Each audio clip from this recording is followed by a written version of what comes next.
Hey guys, what's up? This is Mani.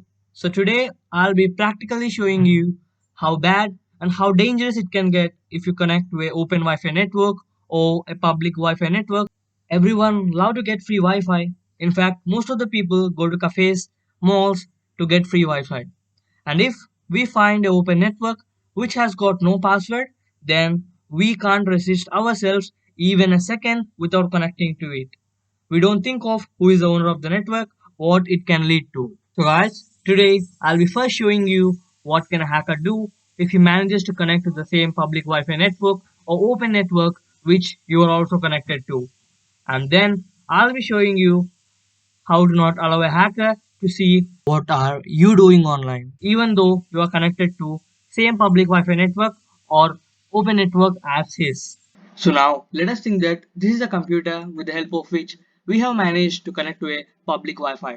Remember, public Wi-Fi and open Wi-Fi according to security are the same.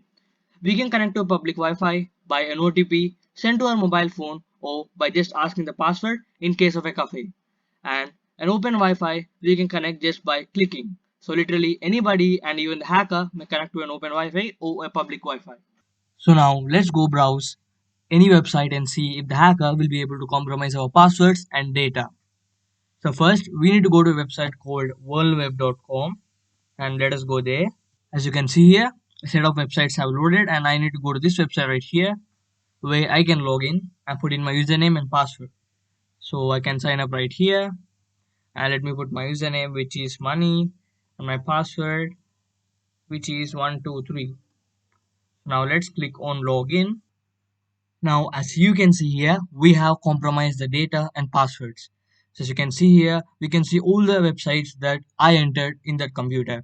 First, we went to worldweb.com and then we have clicked on this link right here.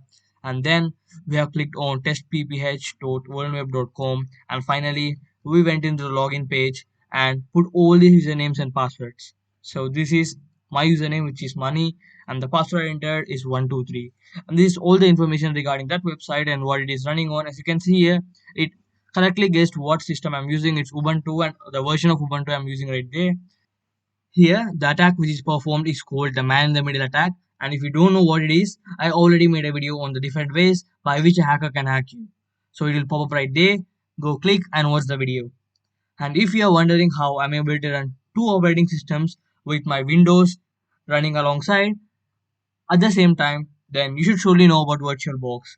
So a link will pop up right there. Click on that and know how to run two operating systems like this. Here, as you can see, we have compromised passwords from a HTTP website. But there are a lot of ways by which a hacker can downgrade HTTPS websites and even HSTS websites to HTTP. And once the hacker is successful in downgrading them, he can capture the passwords of Facebook, Twitter, Google, just like this. And one of the dangerous attacks I want to stress on is DNS spoofing. In this attack, even though you enter a URL, for example, let us say google.com, in your search bar, you are taken to another website which has got malicious links and code which will allow the hacker to exploit your whole computer. So a hacker can do all of this just by connecting to the same network as you. If it's an emergency, then you need to connect to the open Wi-Fi. So now I'll be saying you some must follow precautions while using any public Wi-Fi. Number 1. Use a secure browser with required extensions and plugins. So secure browser means browsers which have many security settings to protect us online. If you want to know the top 5 secure browsers, then click on the link above which is going to take you right there.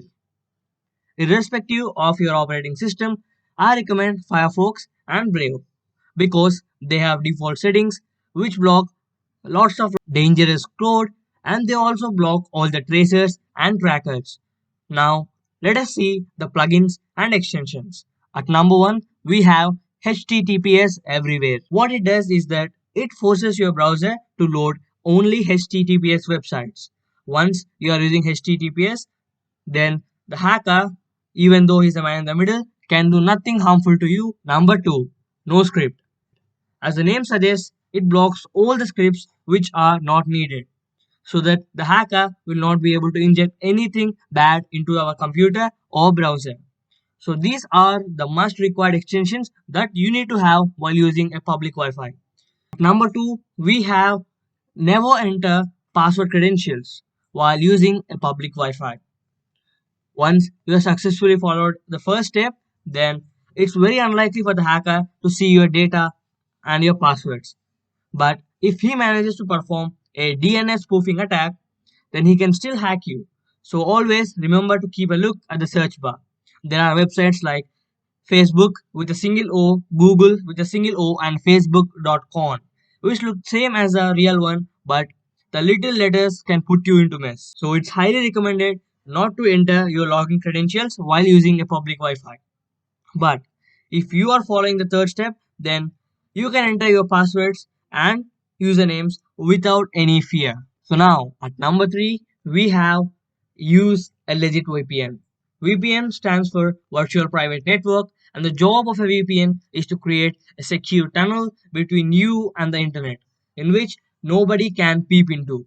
It masks your IP address so that the hacker will never be able to know and get your real IP, without which he can't exploit your computer or hack you. But remember to use a VPN which you trust. If you follow these three precautions, then you can safely browse while using a public Wi Fi. But remember to use a public Wi Fi only when it's an emergency. Hope you liked my explanation. Please like, share, and subscribe. And as always, thanks for watching.